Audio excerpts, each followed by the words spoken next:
ইসলাহী মজলিসের মূল মাকসাদই এটা হয়ে থাকে যে ইসলাহী মজলিসে এসে যাতে করে নামাজিরা সত্যিকার নামাজি হয়, যারা ইবাদত গুজার আবেদরা যেন সত্যিকার আবেদ হতে পারে। আমরা অনেকে নামাজ পড়ি, কিন্তু আমাদের নামাজের হালত সবসময় একরকম থাকে না। আমাদের ইয়ারফাউল্লাহু আল্লাযীনা আমানু মিনকুম ওয়াল্লাযীনা উতুল ইলমা দারাজাত।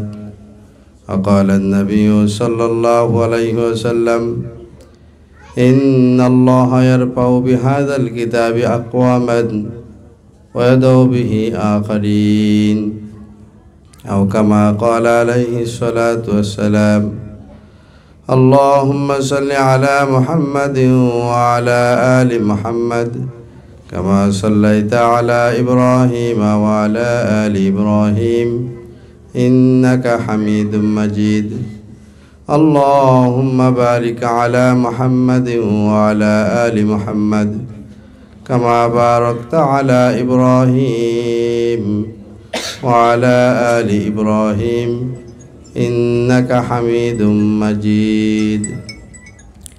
আল্লাহ তাআলা শুকরিয়া জাল্লাহ তাআলা আমাদেরকে দুনিয়ার অনেক অপ্রয়োজনীয় কাজ বা প্রয়োজনীয় কাজ থেকে, যেটা জাগতিক জগতের সাথে সম্পৃক্ত,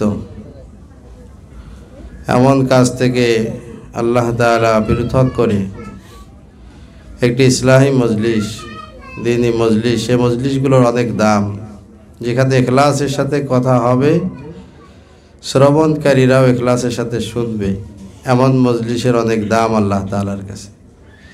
যদি ইখলাস না থাকে তাহলে এই মজলিসের যতই চিত্রাকর্ষক কথা বলা হোক না কেন, যতই দামি দামি শ্রোতা থাকুক না কেন, ওই মাহফিলের ওই মজলিসের কোনো মূল্য আল্লাহ তাআলার কাছে নাই। ইখলাস, আল ইখলাস রূহুল আমাল, ইখলাস হচ্ছে আমলের রূহ, আমলের আত্মাস্বরূপ। ইসলাহী মজলিসের মূল মাকসাদই এটা হয়ে থাকে যে ইসলাহী মজলিসে এসে যাতে করে নামাজিরা সত্যিকার নামাজি হয়, যারা ইবাদত গুজার আবেদরা যেন সত্যিকার আবেদ হতে পারে। আমরা অনেকে নামাজ পড়ি, কিন্তু আমাদের নামাজের হালত সবসময় একরকম থাকে না। আমাদের বয়স বাড়ছে, আমাদের জ্ঞান বুঝ শক্তি বৃদ্ধি পেয়েছে, তো আমলের যে উদ্দেশ্য, এই উদ্দেশ্যটা তত বেশি আলহামদুলিল্লাহ সাধিত হচ্ছে। মানুষ শুরুতে ইবাদত করে তখন রিয়াকারি করে, হয়তো ওস্তাদের ভয়ে নামাজ পড়ে, ওস্তাদের ভয়ে ইবাদত করে, পিতামাতার বকা থেকে বাঁচার জন্য নামাজ পড়তে যায়, বা সমাজের লোকের ভয়ে নামাজ পড়ে, ইবাদত করে। এরপরে এক সময় যে সেটা আদত হয়, মানে অভ্যাসে পরিণত হয়ে যায়, যে নামাজ পড়ার অভ্যাস হয়েছে তো নামাজ পড়ে, সিয়াম সাধনার অভ্যাস হয়েছে তো রমজান মাসে সিয়াম সাধনা করে, অন্যান্য নেকামলের অভ্যাস হয়েছে তো করে, তো এটা আদত পর্যন্ত সীমাবদ্ধ থাকে। এরপরে আল্লাহ তাআলার দয়ায় এই আদতটাও যদি সে কায়েম রাখে, অব্যাহত রাখে, এক সময় এসে ইবাদত হয়ে যায়। তখন আর লোক দেখানোর মানসিকতা থাকে না, তখন আর ওই অভ্যাসগত বিষয়টি সংযুক্ত থাকে না, তখন সে আল্লাহর ভয়েই জাহান্নাম থেকে বাঁচার নিমিত্তে জান্নাতে যাওয়ার আশায় ইবাদত করে। তা আমাদের এই ইসলামী মজলিসগুলো এইরকম লোকদের জন্য। সাধারণ ওয়াজ মাহফিল সব শ্রেণীর মানুষ, সব শ্রেণী পেশার মানুষরা সেখানে আসে, সাধারণ কিছু নসিহত শোনে, আমলে উদ্বুদ্ধ হয়। ওই আমলটা পুক্তরূপে করার জন্য ইসলামী মজলিস। ইসলামী মজলিস হলো ইসলাহ, অর্থ সংশোধন। আমি নামাজি, নামাজের ভিতরেও অনেক ত্রুটি থেকে যায়। সাধারণ মাহফিল হলো বেনামাজিকে নামাজি বানানোর জন্য উদ্বুদ্ধ করা হয়, আর এই ইসলামী মজলিসগুলোই হলো নামাজিকে পাক্কা নামাজি বানানোর জন্য উদ্বুদ্ধ করা হয়। রোজাদার আবেদ, এই আবেদকে সত্যিকার আবেদ বানানোর জন্য উদ্বুদ্ধ করা হয়। আমাদের ভিতরে গুনাহের একটি চেতনা আছে, আমাদের মিথ্যা বলার অভ্যাস আছে, তো এই মিথ্যাটা কিভাবে দূর করা যায়? আমাদের ভিতরে লোভ লালসা আছে, এই লালসা কিভাবে দূর করা যায়।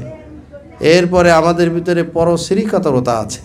পরশ্রী কাতরতা অর্থ হলো একজন মানুষের ভালো দেখে, সুখ দেখে, পরের শ্রী দেখে যে কাতর হয়ে যায়, যে অসন্তুষ্ট হয়, তাকে পরশ্রী কাতরতা বলে। এটা দূর করা দরকার। এটা হচ্ছে অন্তরের একটা ব্যাধি।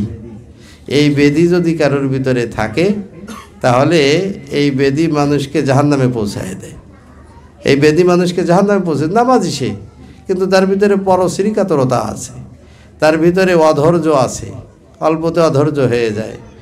অধৈর্য হয়ে মানুষের সাথে দুরাচরণ করে, খারাপ ব্যবহার করে, স্ত্রীর সাথে খারাপ ব্যবহার করে, সন্তানদের সাথে খারাপ ব্যবহার করে, প্রতিবেশীর সাথে খারাপ ব্যবহার করে। এটা হলো অধৈর্যের কারণে। এই অধৈর্যটা এটাও অন্তরের একটা ব্যাধি। এই ব্যাধিটাও দূর করা দরকার। সম্পদের মোহ, সম্মানের মোহ, মানে সম্পদ অনেক চাই, অনেক সম্পদ উপার্জন করতে হবে। হালাল এবং হারামের কোনো তামিজ তথা বাছবিচার করা হয় না। এটাও একটি অন্তরের ব্যাধি। সম্মান চাই, তো সেই সম্মানের আসনে অধিষ্ঠিত হওয়ার জন্য যদি প্রতিদ্বন্দ্বী থাকে তাকে শেষ করে দিতে হবে।